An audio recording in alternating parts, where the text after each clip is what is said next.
sunnah Rasulullah, politik yang santun dan sopan, bukan politik seperti sekarang ini yang penuh dengan hoak, penuh kebohongan, penuh ketidakadilan.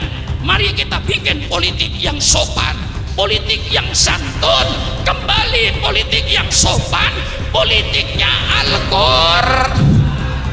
Yang kaya menindas yang miskin, yang kuat menindas yang lemah, kedoliman akan merajalela, ketidakadilan akan merajalela. Maka perlu mendirikan satu negara seperti Rasulullah Sallallahu Alaihi Wasallam di Madinah.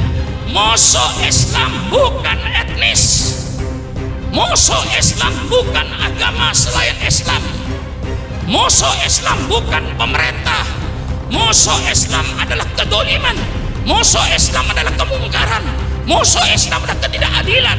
Siapapun yang tidak adil, siapapun yang dolim, siapapun yang menganiaya, itulah musuhnya Islam yang harus kita lawan dengan radikal. Negara wajib menjaga agama, agama diperkuat, jangan diperlemah, jangan membuat perpecahan dalam agama. Satukan agama itu, jangan dibikin pecah belah. Karena dengan kuatnya agama akan kuatlah moral bangsanya. Hancurnya agama, hancur moral bangsanya.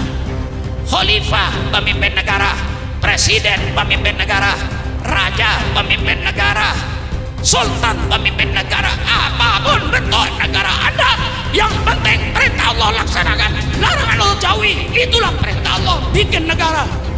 Jangan ada pemimpin menantang rakyat. Apa rakyat ditantang? Rakyat gak punya senjata. Subhanallah walhamdulillah wa la ilaha illallah. Saya memberikan ini bahwa Islam itu bicara politik. Belanda yang melarang kiai bicara politik, maka saatnya para ulama, saatnya para habaib untuk bicara politik. Selamatkan NKRI ini, selamatkan Indonesia ini, selamatkan negara Republik Indonesia ini, supaya ulama kalau sayang negara, ulama bicaralah soal politik di masjid-masjid dengan syarat politik Al-Quran yang santun dan sopan, politik sunnah Rasulullah, politik yang santun dan sopan, bukan politik seperti sekarang ini yang penuh dengan hoak, penuh kebohongan, penuh ketidakadilan. Mari kita bikin politik yang sopan, politik yang santun, kembali politik yang sopan, politiknya Al-Qur'an. Ngotot saya ini, ngotot Kiai. Supaya Habib Hamid kalau pidato lebih ngotot dari saya, malulah sama saya kalau Anda tidak ngotot. Setua itu masih ngotot, masa yang muda-muda? Betul atau tidak Bayi? Ini mungkin sudah coba bayangkan kalau sekarang saya pidato kayak begini dengan umur 81 tahun, kira-kira ketika seumur 30 tahun kayak apa? Bayangkan aja sendiri. Pidato sudah 53 tahun, dan ini sudah karena Islam. Islam bicara politik. Justru tadi dalam Habib Hanif sudah menjelaskan, Rasulullah menjadikan contoh, tetapi di waktu itu tidak sebut ad-daulah al-islamiyah, tidak ada, tidak ada. Yang ada negara Madinah. Mengapa Rasulullah tidak menyebut ad-daulah islamiyah, negara Islam? Tidak perlu. Mengapa? Pemimpinnya Rasulullah, yang dipakai Al-Quran, tidak perlu lagi pakai daulah Islamiyah, cukup negara Madinah dipimpin oleh Muhammad ibn Abdullah. Betul? Ijma ulama mendirikan negara itu hukumnya wajib, nggak ada ulama yang khilaf. Persilakan baca kitab Al-Ahkam As-Sultaniyah, persilakan baca kitab Al-Ahkam As-Sultaniyah Imam Mawardi, Imam Abu Ya'la, persilakan baca kitab Ad-Daulah Al-Islam Siyasatu Fiqhud Daulah, yang disusun oleh Yusuf Qaradawi, Profesor Dr. Yusuf Qaradawi. Persilakan baca. Walaupun dalam beberapa hal saya tidak sejalan, tapi ada yang saya sejalan. Kitabnya Ibnu Taimiyah yang mana Fiqhus Siyasah. Di situ bicara soal politik. Maka dikatakan mendirikan negara hukumnya wajib. Tanpa negara rakyat arogan, yang kaya menindas yang miskin, yang kuat menindas yang lemah, kedoliman akan merajalela, ketidakadilan akan merajalela. Maka perlu mendirikan satu negara seperti Rasulullah Sallallahu Alaihi Wasallam di Madinah. Anda jangan bicara di Indonesia pluralistik. Rasulullah pertama kali di Madinah mengabdi negara yang pluralistik. Di situ Yahudi, di situ Nasrani. Yahudinya saja yang ada mungkin ada 12 suku. Orang-orang Yahudi, orang-orang Nasrani, penyembah berhala. Rasulullah sebagai pemimpin negara, sebagai pemimpin negara, bagaimana menyatukan rakyat yang pluralistik? Itulah yang tadi disebut oleh Habib Hanif dengan piagam. Bukan piagam Jakarta ya, piagam Madinah, Sohifatul Madinah, tulisan aslinya itu piagam Madinah, untuk mempersatukan mereka. Dengan cara apa? Ya banyak pasalnya, itu mungkin ada 25 pasal itu Habib kalau dibaca semua, tapi sambil intinya, substansinya. Orang Yahudi bebas dengan agama Yahudinya menjalankan agamanya. Orang Kristen dibebaskan menjalankan agamanya, tidak diganggu. Mari kita bersaudara. Kalau ada musuh dari luar, kita bersatu antara Yahudi dengan Islam melawan musuh dari luar. Karena kita memberikan satu negara Madinah. Biaya bersama, sama-sama keluar biaya di dalam, tetapi peraturan pokok di situ ada. Kami seluruhnya yang berbeda-beda itu rukun damai. Tidak ada kedoliman, tidak ada ketidakadilan. Di situ intinya. Siapapun yang berbuat dolim, ya Yahudi ya orang mukmin, sama saja kena hukuman. Maka Islam tidak punya musuh. Islam tidak punya musuh etnis. Orang Jawa bukan musuh Islam, orang Sunda bukan musuh Islam, orang Betawi bukan musuh Islam, orang Papua bukan musuh Islam, orang Bugis bukan musuh Islam. Seluruhnya kita satu bangsa, bangsa Indonesia. Islam tidak punya musuh agama, Islam tidak punya musuh etnis. Saya nyatakan musuh Islam. Terus apa tidak? Terus apa tidak? Musuh Islam bukan etnis. Musuh Islam bukan agama selain Islam. Musuh Islam bukan pemerintah.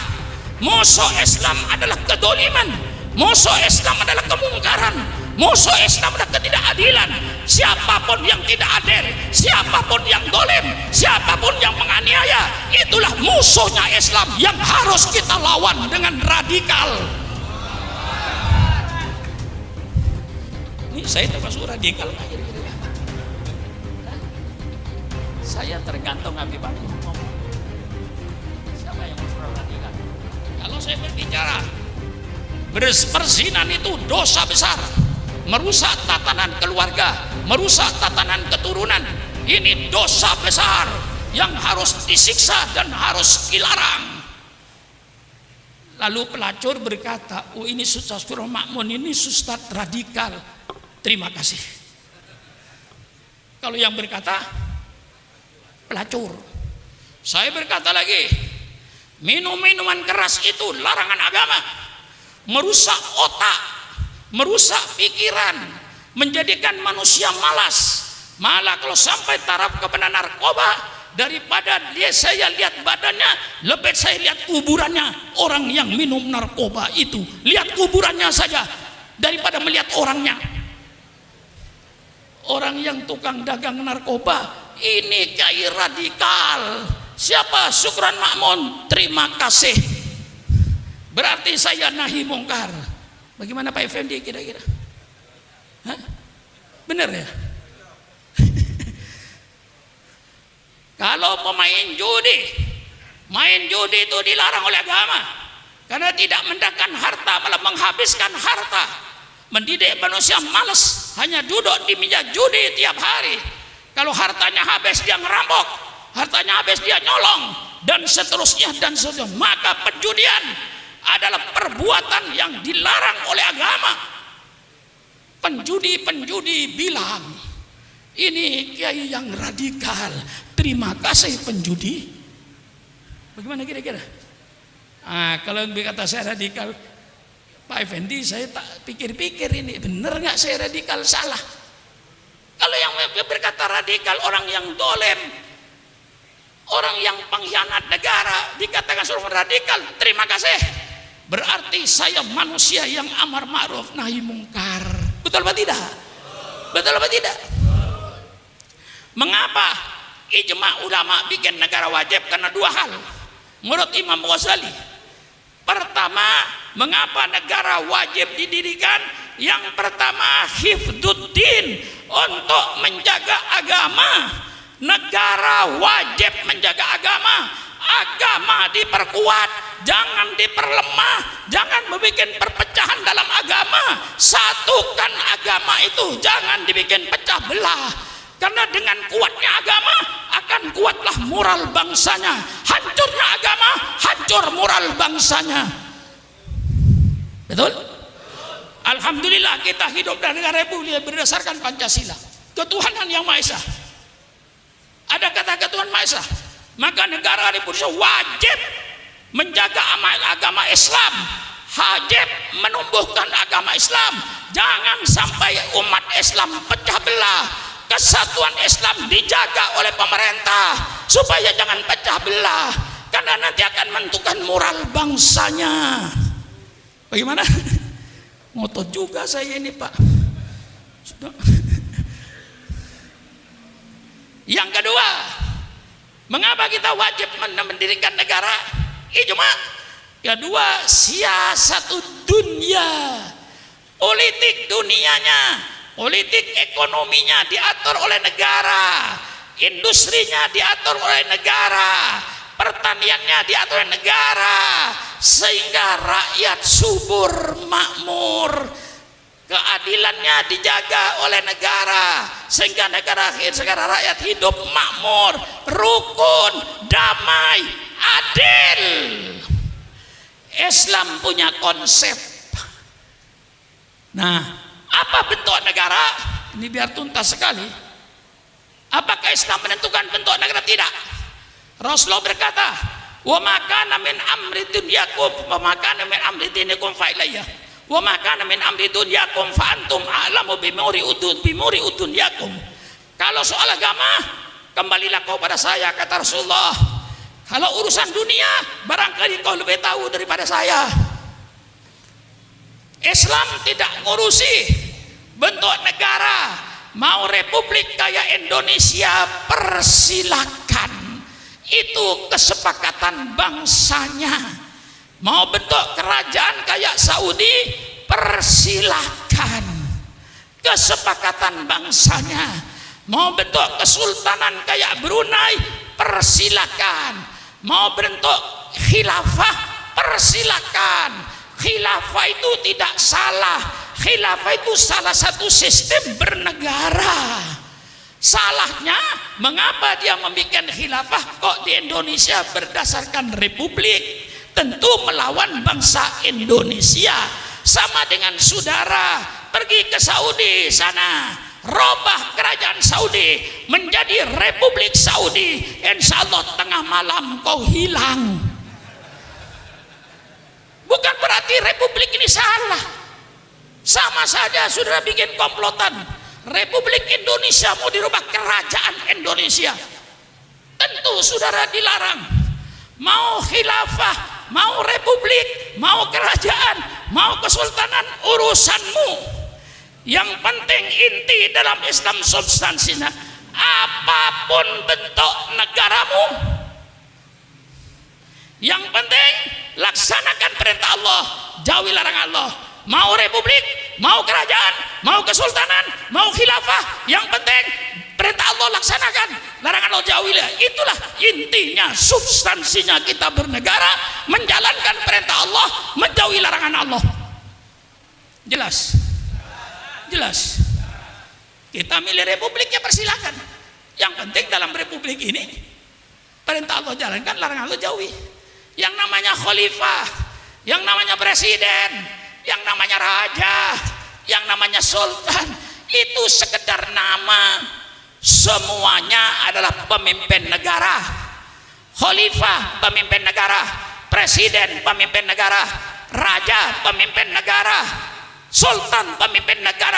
Apapun bentuk negara Anda, yang penting perintah Allah laksanakan, larangan Allah jauhi. Itulah perintah Allah bikin negara.